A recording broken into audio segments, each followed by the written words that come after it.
Hello, welcome to the video. Before I start, I just want to let you all know that I've released some merch. I've released a pendant and a new ring. I'll put some pictures on screen as well. But I'm unbelievably proud of them and I'm super happy. I'm absolutely in love with the pendant. The pendant on the back says this case takes place. So yeah, I love it. It's really cool. I wanted to make some merch for some time, but I didn't want to do like a t-shirt or a hoodie. And then a company reached out to me who make jewelry and they asked if I was interested in doing a collaboration. And I was like 100%, I've wanted to do it for so long. So we made these and I'm super happy and I hope you like them too. So please check them out in the link in the description or pinned in the comments. And get one for yourself. They're only for a limited time only. And yeah, I hope you treasure it. Thank you. This case takes place in Australia on the 13th of June 2018. Eurydice Jane Dixon was a 22-year-old woman who lived in the city of Melbourne. She was born on the 10th of November 1995. She had two siblings whom she was very close to. When Eurydice was young, her mother tragically passed away during a battle with substance addiction. As a result, she was raised by her father. A neighbour would later speak to the media and said that her father Jeremy had done a great job as a single father and he lived for his kids. This neighbour would also say that Eurydice was very intelligent and very polite. She kept to herself and she was very much an introvert. Many who knew Eurydice have stated that from her younger years she had a passion for the arts. Despite being an introverted individual, she loved performing and excelled in this realm. In fact, her family and friends would later say that she was a born performer. Eurydice graduated from Princes Hill Secondary School College and then studied drama and performed in Brunswick Theatre Group. She eventually found a love for stand-up comedy, and she pursued this with everything she had. She was an aspiring comedian, and she regularly performed on the Melbourne comedy circuit. With much competition in a grueling industry, Eurydice was beginning to make a name for herself. She was in the early stages of her career path, and she was refining her craft. During the 2018 Melbourne International Comedy Festival, she was a regular performer at the Highlander Club. On the evening of the 12th of June 2018, Eurydice was scheduled to perform at the Highlander Club. On this night she got ready and left the home that she shared with her father and younger brother and made her way over to the club, messaging her boyfriend Tony, telling him that she was on her way. That night she was one of 4 comedians set to perform. At 8 PM she entered the comedy club and she was greeted by her boyfriend who was waiting for her. She got herself ready to perform and walked on stage. For around 10 minutes, she delivered her material, with a set going down well with the audience. Afterwards, she sat with her boyfriend and some friends and continued to watch the rest of the comedians. After chatting for some time, Eurydice and her boyfriend said their goodbyes and left the club at around 10:30 PM. The two then walked together to Flinders Street railway station. They waited there for some time until her boyfriend's train arrived at 11 PM. The two kissed each other goodbye and parted ways. Eurydice then began her own journey home, with the promise that she would message her boyfriend Tony when she was home or near enough there. But, unbeknownst to the couple, a young man by the name of Jaymes Todd had set his eyes upon Eurydice, and he decided to stalk her through the streets of Melbourne, and he had incredibly sinister intentions. Now, let's just pause here for a moment and look into the life of Jaymes Todd, who exactly he is, and his life leading up to this very moment. Jaymes was a 19-year-old man who resided in Broadsmeadow with his parents and 2 brothers. During his younger years, it became clear to those around him that he had a number of issues. James's parents and teachers noted behavioural difficulties. When he was 12, Jaymes was referred to a psychiatrist due to the growing concerns regarding his learning, social interactions with peers, and his emotional state. It was found that Jaymes had ADHD and he was given medication. Jaymes came from what can be described as a troubled background. The home in which he grew up in and lived in was disgusting to say the least. The kitchen had collapsed due to the floor rotting away. Cooking was done on a hot plate in the bathroom next to the toilet, which was usually blocked. Every single room in the house was unfit for habitation and was no place for a child to grow up in. In secondary school, Jaymes was expelled, leading to him having to attend a special school for those with behavioural problems. However, there were a number of issues that Jaymes experienced in this school too. Following his expulsion from school in February of 2013, Jaymes was evaluated again. This psychiatrist concluded that Jaymes was academically intelligent, but his emotional levels were far below his age and intelligence level. This time, Jaymes was diagnosed with Asperger's. He was given therapy to help with his anger and mood regulation. After finishing Year 10, Jaymes enrolled at the Hospitality Education and Training course, where he seemed to be doing well. He had a number of friends and had a girlfriend. His autism diagnosis didn't hinder him in this way. Due to the squalid conditions that Jaymes lived in, he would often choose to sleep in parks or at the beach, anywhere to escape his home. On the 12th of June at 3 PM, Jaymes, along with 3 of his friends from the college course, caught a train to Melbourne. The 4 friends walked to Batman Park, where they began drinking. They consumed a large bottle of vodka and a large bottle of cider, and smoked an illegal plant. The group then bought a bottle of whiskey before parting ways. Jaymes walked with one of his friends to a train station and boarded. He exited the train at Newmarket. Now alone, he took a train to Flinders Street railway station, where he arrived at 10:25 PM. It's here where Jaymes would see Eurydice right after she parted ways with her boyfriend. Eurydice walked along Swanston Street and Jaymes followed behind. To get a better look at her, Jaymes overtook and sat down on a stack of milk crates and waited for her to walk past him. When she walked past him, he continued to stalk her, keeping some distance as to avoid detection. Jaymes would slow down and speed up. He also hid behind objects as he lurked and stalked her. Jaymes maintained a 15 to 20 seconds distance behind her. He was hoping that she would walk through Prince's Park, as if she did, Jaymes would have a better opportunity at attacking her. And tragically, this was where she was heading. She entered the park totally unaware of the man stalking her. Eurydice was nearly home. She was only minutes away. At 12:02 AM, she sent a message to her boyfriend, telling him that she was nearly home and asked him if he was nearly home too. Only moments after sending this message, Jaymes caught up to her, and in a blink of an eye, he knocked her to the ground with great force and punched her in the head. Jaymes then sat on Eurydice's chest and began to rip her dress open, exposing her breasts. It's at this point that he forced himself upon her, causing injuries to her genitals. After doing so, Jaymes wrapped his hands around her throat, and with his weight, he pushed downwards, pressing his thumbs into her windpipe. Eurydice desperately tried to fight back, and she scratched James's face. But tragically, she was unsuccessful. After a few minutes, Eurydice was dead. Jaymes then searched her pockets and found her mobile phone. He then got up and walked away, taking the device with him. Only minutes later, Eurydice's body would be found by a passerby. At 2:50 AM, someone came across the tragic sight. The man was walking home from work through Prince's Park when he found her body. He immediately called the emergency services and began CPR in a desperate attempt to save her life. Meanwhile, whilst the man was desperately trying to resuscitate Eurydice, Jaymes was sat on a bench asleep. He showed little regard for the appalling crime he had just committed. The paramedics arrived on the scene, but there was nothing that could be done. Eurydice had been killed, and an investigation was soon underway. After committing the vile crime, Jaymes had walked to the Royal Park railway station, where he fell asleep and remained there until 4 AM. After waking up, he pulled out Eurydice's mobile phone from his pocket, and he began looking through it.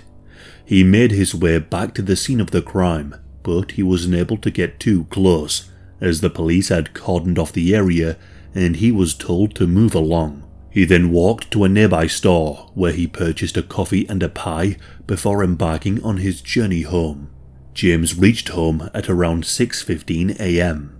Jaymes walked into his bedroom and pulled out his iPad and began making a series of Google searches. First, he looked to see if there were any news articles about Prince's Park. By this point, the media had begun writing articles about the murder, and he found a number of page results relating to the discovery of a woman's body in the park. And then, his searches got even darker. He started looking at emo girls on various adult sites. He then began searching for illegal content involving women being actually essayed and strangled, before then looking at full-blown snuff movies involving women who had brunette hair specifically. He was watching this content and reliving the murder in his head. Throughout the day, he continued to search on Google for updates involving the case, reading up about the new information and the woman he killed. News of the murder spread quickly. The police were working fast to find the culprit, and Jaymes made it very easy for them. CCTV was quickly recovered by the officers. They were easily able to figure out the route she had likely taken home, and they began watching some footage. It didn't take long until they spotted her walking home, but as investigators watched the footage, there was someone who appeared to be following her. The officers continued to watch the chilling clips as Jaymes lurked in the shadows, watching Eurydice walking home. The investigators were able to get these stills of the man they wanted to question, and they shared them with the public. The officers asked for this man to come forward as soon as possible, or that if anyone recognized him, would they be able to give any information. The CCTV stills were shown on the news on the same day the murder occurred. They mentioned that whoever was in these stills was likely responsible for the crime. James's girlfriend just so happened to be watching the news at the time, and she instantly recognized him. James's girlfriend sent a message to him, telling him that he needed to go to the police station right away to speak with officers, or she would make a call to the police and would inform them who he was. Jaymes realized he had no choice in the matter, so he made a call to the police station. He told them that he was the man in the CCTV footage, but tried to explain to the officers that he had no involvement in her murder at all. However, the officers insisted that Jaymes come to the station right away to give a statement. In that time, Eurydice's body was taken for an autopsy, where the cause of death was ruled as strangulation. It was also clear as to the motive of this case, as semen was found on her clothing. Jaymes asked his mother to come with him to the police station. The two set off and arrived there at 8:30 p.m. He was taken into a room where he was questioned about the night of the murder and where he was at the time. Jaymes tried to spin a web of lies, telling the investigators that he had consumed a lot of alcohol that night and things were a bit of a blur. He said to them that he was with some friends and then caught a train to Flinders Station and then fell asleep at the Royal Park railway station because there were no trains home. He then woke up and had text messages telling him that he was wanted in connection for a murder and that his images were all over the news. The police, however, did not believe him. Jaymes had what appeared to be defensive scratch wounds all over his face, injuries that would be a result of someone trying to desperately fight him off. Jaymes said that these scratches were from his cat, but they knew he was lying. It was obvious to them that he was the man they were looking for, and so they continued to press. The police asked 660 questions, trying to get Jaymes to own up to what he did, but he continued to deny that he had any involvement. At this point, the patience of the investigators was wearing thin. They told Jaymes that they knew he had done something, so they said they would take DNA samples and cross-examine it with the DNA found at the crime scene. To which Jaymes replied, "Don't test my DNA, I will tell you everything." Jaymes then told the second of 3 versions of his story. He lied again. He said he saw Eurydice walking home alone and she appeared to be heavily intoxicated, so he decided to try and steal her bag, and the two got into a fight in the park, and that during the struggle the two fell to the ground. He then said that he did not want to get into any trouble for something as simple as a little bit of money, so he choked her and did not stop pressing her throat for around 5 or 10 minutes. He then tried to blame the alcohol that he consumed, resulting in him thinking irrationally. But there was a problem. A toxicology report showed that Eurydice had consumed no intoxicants that night. She was completely sober. Jaymes then gave his final story, where he admitted that his previous statements were lies. He admitted that he stalked Eurydice for some time before forcing himself upon her. Swabs which were taken during the autopsy were submitted for analysis and were cross-referenced with James's DNA, and there was a match.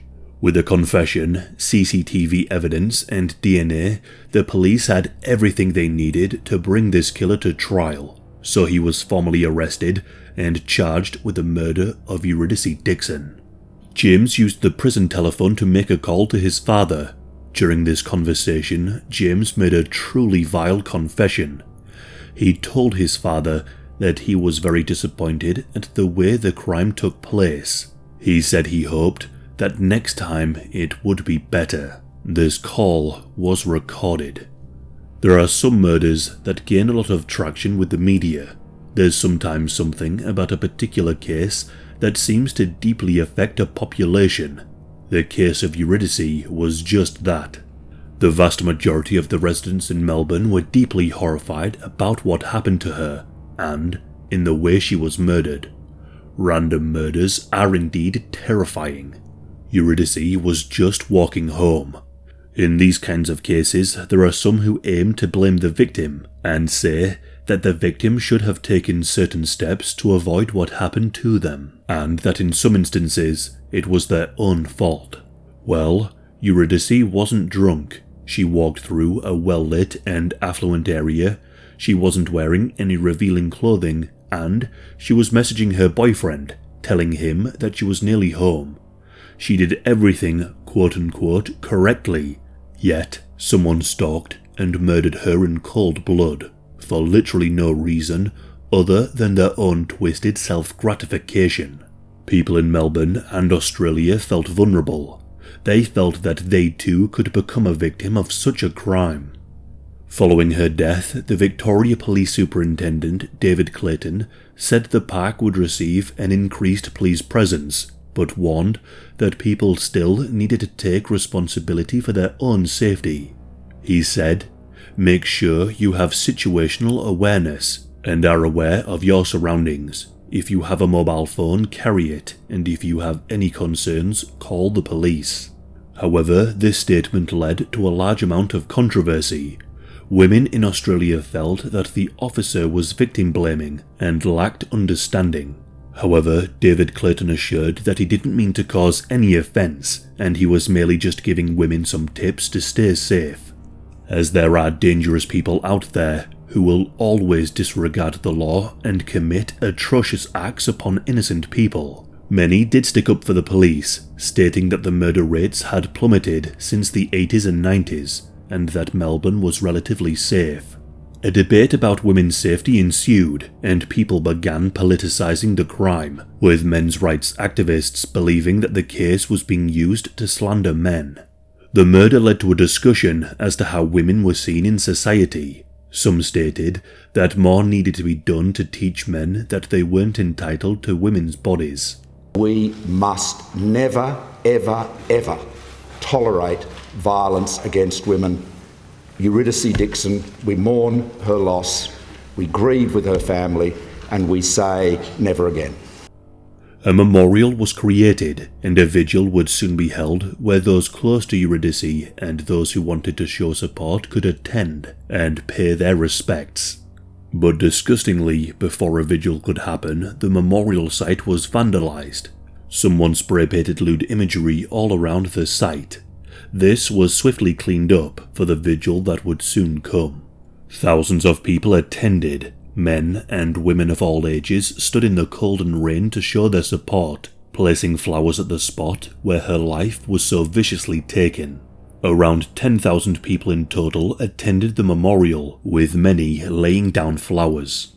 One woman who attended the vigil said that she walked through Prince's Park almost every night after work. She said, "I've never felt unsafe before. The suggestion that women needed to be vigilant was frustrating when women are instinctively vigilant. You do all these things and you're told it's not enough. Women always take responsibility. Someone else now needs to take responsibility." Not long after the vigil took place, the man responsible for the vandalism of the memorial came forward and gave his reasons for doing so. Good evening. The vandal who spray-painted a lewd image at the shrine honouring murdered woman Eurydice Dixon says he has no regrets. Andy Nolch told crime reporter Alexis Daesh he planned the act as an attack on feminism, which he believed hijacked the tragedy. Andy Nolch has no qualms about his crime. I apologise to the family in any offence I've caused, but this needed to be done. The 31-year-old is facing court over spray painting an image of male genitalia at the shrine for Eurydice Dixon. It was a revenge attack. It was not at all on Eurydice or anything. It was an attack on the media, on this huge issue that was being turned into a women's rights thing and blaming men. I just thought, all right, you're going to blame men? Well, I'm just going to draw a massive. Andy used to be a comedian like Eurydice, but says he barely knew her. There was a little bit of planning, but it was spontaneous and I was upset. Andy says his crime took more than 30 minutes to execute. He says while painting the grass, he spotted a police car patrolling and ran across the oval to hide. Once they'd gone, he returned to finish the job. Did you regret it? I don't regret anything. Really? Yeah. The vandalism of Eurydice's memorial site was truly despicable to say the least. The vandal in question was sentenced to an 18-month community corrections order and ordered to pay $20,000.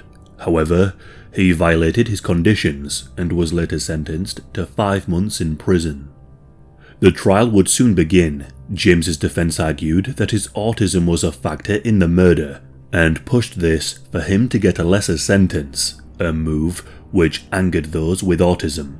They were furious that such an offence was put forward and worried that this tactic could cause the general public to view them differently. However, during the trial, it was shown that James's autism spectrum disorder is of a mild degree, and that before the murder, he was functioning well in the community. He was able to gain a number of friends and maintained a steady relationship with his girlfriend. It was ruled that his autism could not be a mitigating factor in the trial. What Jaymes said on the phone to his father was shown in the court, along with his disturbing search history before the crime had taken place. Jaymes had been watching snuff movies and essay videos online for some time.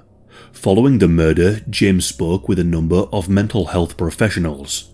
He told one such professional that over a period of time, his online adult content viewing habits changed, with his preferences becoming increasingly more violent. Around 12 to 18 months leading up to the murder, the online content he consumed became more and more graphic, until he eventually started watching snuff videos.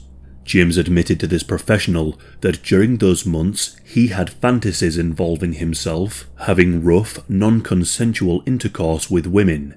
The more extreme the content got, the darker his fantasies became.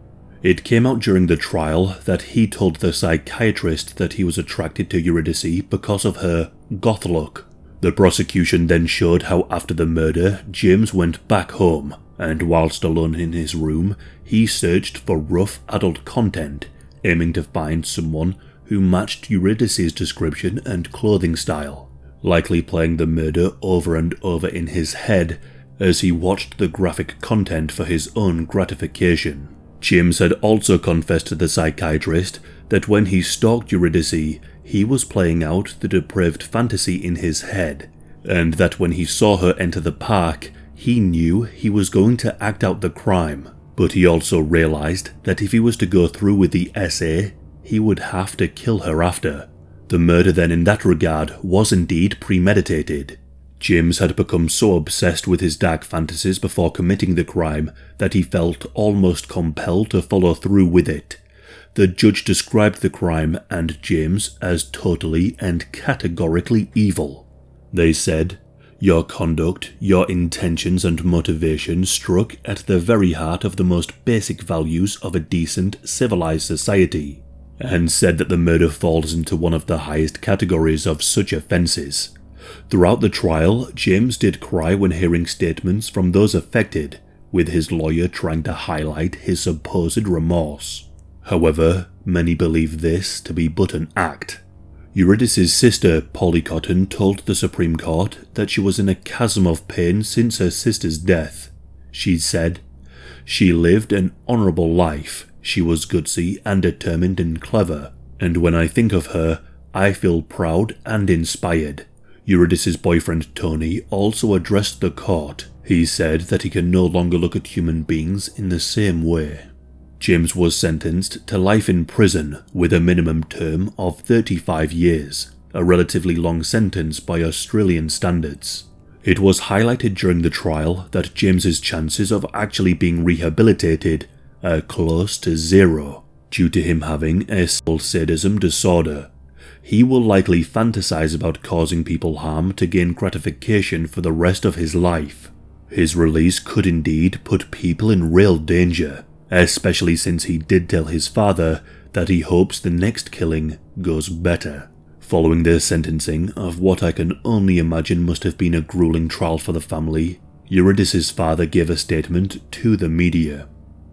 Eurydice herself should be remembered, as her friends will remember her, for her wit and her courage and for her kindness, not for her death. What I'd wish for Jaymes Todd, and what I believe Eurydice would wish, is that he gets better. I extend my sympathy, my sincere sympathy for those who love him. It's a terrible tragedy all round.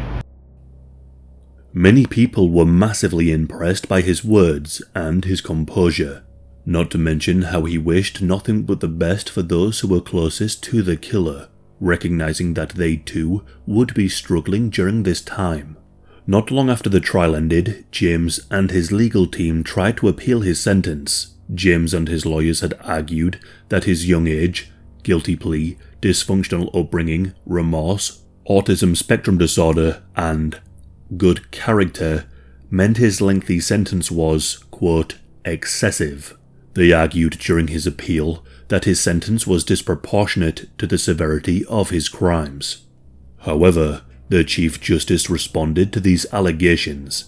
She said that due to James's low chances of rehabilitation and the seriousness of his offending, a life sentence with a minimum term of 35 years was appropriate and justified, and so his appeal was rejected.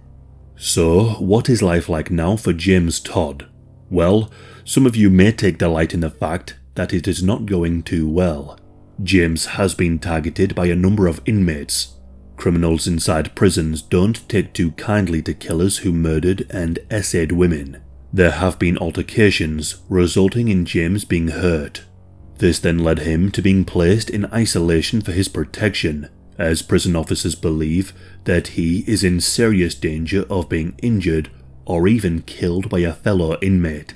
His isolation is likely something that is right now, at this present moment, causing him great stress.